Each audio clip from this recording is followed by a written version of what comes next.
BDT İnsan Hakları Ali Komissari İşxanasının Şərqi Türkistan haqidagi dokulatı e'lon qilinganligiga dal 1 yil bo'lganligi har qaysi taratqularda kuchli kun tartibga kelayotgan bo'lib, 6 sentabr xalqarodagi nufuzli kanallardan Al Jazeera kanalida bu haqda bir suhbat o'tkazildi va Uyg'ur bilan Xitoy munoziralashdi. Programmaga Turkiyadan Şərqi Türkistan axborot va media jamiyati raisi, Istiqlol televiziyasi mudiri Abdulvaris Abduxoliq apandi ve Beijing'den Xitoy rejimining tashviqotchisi bo'lgan siyosiy analizchi va yozuvchi Ronxuan qatnashgan bo'lib, riyosatchi BDTning Şərqi Turkistonga aloqador doklati haqida har ikkalandan savol so'radi. Abdulvaris apandi Birlashgan Davlatlar Tashkilotining sobiq inson haqlari oliy komissari Michelle Bacheletning bultur 31 avgust vazifa o'tash muddati to'shqan oxirgi paytlarda Şərqi Turkistonga aloqador e'lon qilgan doklatda tilga olinganlar Xitoyning jinoyatlarining hali ham davom qilayotganligini, afsuski xalqaro kechirim tashkiloti tilga olgandek Xitoyning mazkur jinoyatlariga qarshi har qaysi davlat va tashkilotlarning inkosining yo'q deyarlik ekanligini bildirdi. Xitoyga qarshi xalqaro parlamentar ittifoqining yillik yig'ini Chex poytaxti Pragada ochilgan bo'lib, Xitoyning navbatdagi xiristlarga taqobil turish uchun yangi a'zo qabul qilingan. Yilda bir o'tkaziladigan mazkur boshliqlar yig'inida Filippin, Keniya va Paragvayning parlament a'zolari xalqaro parlamentar ittifoqining a'zoligiga qabul qilingan. Tayvan tashqi ishlar ministri Wu Jiaoshi Praga boshliqlar yig'inida yepili so'z qilgan bo'lib, u xalqaro parlamentar ittifoqining Tayvanni qo'llaganligiga rahmat aytgan va bu qo'llashning Tayvan xalqining tinchlik va muqimligini qo'g'dash irodasi, shundaqla erkinlik va demokratiyaning o'rtaq qimmat qarashini kuchaytirganligini ta'kidlagan.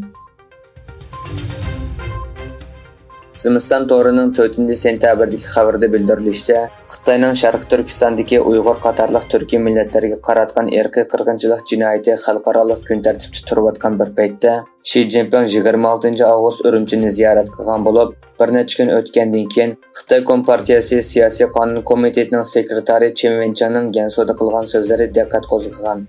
Chen Wenchang ziyorat jarayonida Gannan oblastidagi amaldorlarga Xitoy rejimining ulardan atalmish Xitoycha zamonaviylashtirishni ilgari surish, bexatar va muqim ijtimoiy muhit barpo qilish uchun bo'lgunchilik va xurofotlikka qarshi zarba berishni umid qilganligini aytgan. Xitoyning hukumat xizmatchilarining hukumat organlarida iPhone ishlatishni cheklaganligi to'g'risidagi xabar tarqalgandan keyin olma shirkatining pay bahosi 6% dan ko'proq tavallab $200 milliard ziyon tortgan. Amerika Valkochisi gazeti Xitoydagi hukumatga qarashli organ va tashkilotlardagi xizmatchilarga olma shirkatining iPhone tipidagi aqliy iqtidorli telefon va boshqa chet el markalarining modellarini xizmatda ishlatmaslik va ularni xizmat o'rniga akammaslikka buyurilganligini ilgari surgan edi. Xitoy hukumati Indoneziya bilan bo'lgan munosabatni yaxshilashni xohlaydiganligini bayon qildi. Amerika bilan Osiyo Tinch okean rayonida ta'sir ko'rsatish kunsiri kuchayayotgan bir paytda Xitoy bosh ministri Li Chang nupus va iqtisod jihatdan halqiliq bo'lgan Indoneziyaga hamkorlikni kengaytirish va o'zaro ishonchni cho'nqurlashtirish uchun yetkazdi.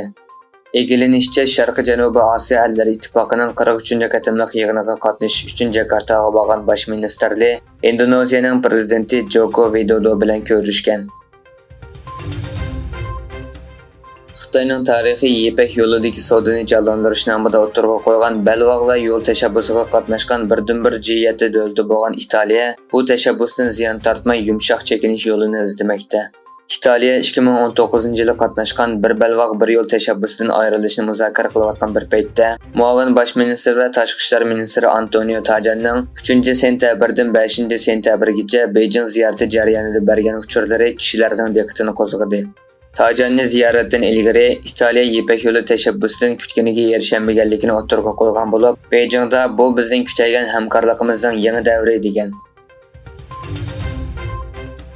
Bugun Marokashda yuz bergan 7 bal yer tevrashda dastlabki mo'ljallarga qaraganda 820 odam hayotidan ayrilgan.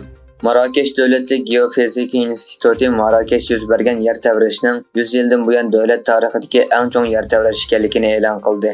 Egilinishcha, Marokash, Asyolal, Agadir, Varazat va Chechava qatorliq shaharlarda o'lish yaralanish ahvoli yuz bergan.